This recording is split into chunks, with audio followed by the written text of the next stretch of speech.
దైవజనులు reverend Paul Emmanuel గారికి ప్రత్యేకమైన పుట్టినరోజు శుభాకాంక్షలు తెలియజేస్తాను. మేము ముగ్గురు ఆడపిల్లలము. నాకు బ్రదర్స్ అంటే చాలా చాలా ఇష్టము. అయితే పెళ్ళయి వచ్చిన తర్వాత he was more like a brother. నాకు బ్రదర్ ఇన్ లా కాదండి, హీ వాజ్. కానీ ఈ కుటుంబం, మా అత్తమ్మ గారు, మామయ్య గారు, వారి కుటుంబంలో నేను ఎక్కువ దేవుని స్తుతించేది ఏంటంటే దేవుడు పెట్టిన దైవికమైన ప్రేమ. ప్రపంచానికి ఒక ఎగ్జాంపుల్గా దేవుడు మరి మా కుటుంబాన్ని నిలిపాడు. అందును బట్టి దేవునికి స్తుతులు చెల్లిస్తున్నాను. దైవజనులు పాల్ ఇమాన్యుయల్ గురించి ఒక మాట చెప్పాలి. మరి కొంతమంది నన్ను వారు ఇక్కడ విజయవాడ మూవ్ అయిన తర్వాత అడిగారు, మా ఊరికేనే వెళ్ళారా అక్క, ఇంకేదైనా కారణంతో వెళ్ళారా అని. అంటే జనాలకి ఎప్పుడో క్యూరియాసిటీ ఉంటుంది కదా, ఏదైనా గొడవలు పడి వెళ్ళారా లేకపోతే ఇంకేదన్నా అని. అప్పుడు నేను ఒకే ఒక మాట చెప్పాను, ప్రార్థనా పూర్వకంగా వెళ్ళారు.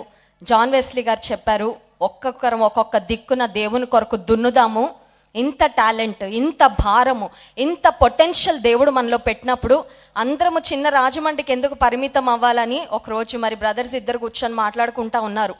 దేవుడు ఇంత సామర్థ్యం మనలో పెట్టినప్పుడు దేవుని కొరకు మనం రాజ్యాలను గెలవాలి, ఆత్మలు సంపాదించాలి, అనేక ప్రాంతాలు దేవుని సొంతం చేయాలని వారు మాట్లాడుకొని ఒక మంచి అండర్స్టాండింగ్తో ప్రార్థనా పూర్వకంగా తీసుకున్న నిర్ణయం ఇది. అయితే పాల్ ఇమాన్యుయల్ గారు, నిస్సీ పాల్ గారు బిడ్డలతో ఇక్కడికి మూవ్ అయిన తర్వాత మా అత్తమ్మ గారు, మామయ్య గారు ప్రతిరోజు వారు కలిసి ప్రార్థన చేస్తారు. అయితే పాల్ గారు వాళ్ళ కుటుంబం ఇక్కడికి వచ్చిన తర్వాత నేను అబ్జర్వ్ చేసింది ఏంటంటే, మా మామయ్య గారు ప్రత్యేకంగా మోకాలు వేసి 2 చేతులు పైకెత్తి వారి కుటుంబం కొరకు చాలా భారంగా ప్రేయర్ చేసేవారండి. It really touched my heart. ఇది చెప్పడానికి నాకు సమయం ఇప్పటి వరకు రాలేదు, కానీ తండ్రిగా వారి హృదయంలో కుమారుడు వెళ్ళాడు, కుమారుని నువ్వు ఎత్తిపట్టయ్యా, నువ్వు వాడుకోయ్యా, నువ్వు నడిపించయ్యా, నువ్వు ప్రొవైడ్ చేయ ప్రభు అని నిజంగా మా మామయ్య గారు చేసిన ప్రార్థన నేను అబ్జర్వ్ చేసేదాన్ని. ఎంతో భారంతో ప్రేయర్ చేసేవారు. జాన్ వెస్లీ గారి గురించి చెప్పాలంటే డాడీ ఉన్నా కూడా డాడీలా ఫీల్ అయిపోతూ ఉంటారు ఎప్పుడు. వాళ్ళ తమ్ముడికి నేను చెప్తాను, మామయ్య ఉన్నారండి ఇంకా అని, బట్ హీ స్టిల్ ఫీల్స్ నేను నా తమ్ముడికి I'm there, I want be there అని.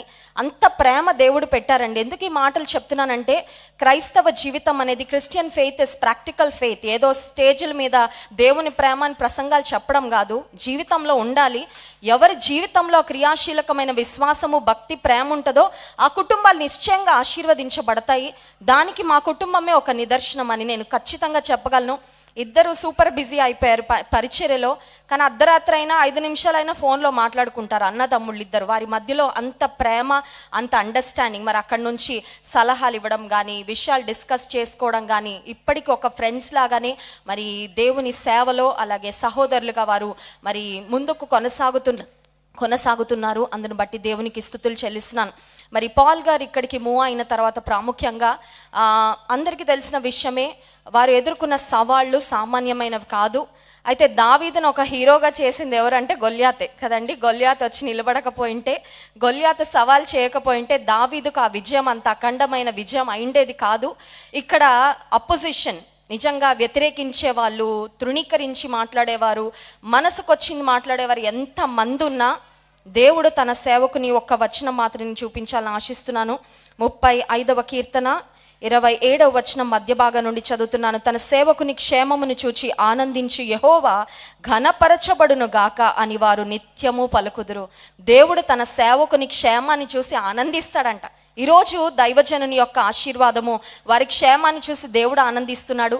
ప్రేమించిన వారంగా, కుటుంబీకులంగా, సంఘంగా మనందరం కూడా ఆనందిస్తున్నాం వారితో కలిసి. But above all, the Lord is rejoicing over the well-being and prosperity of his servant.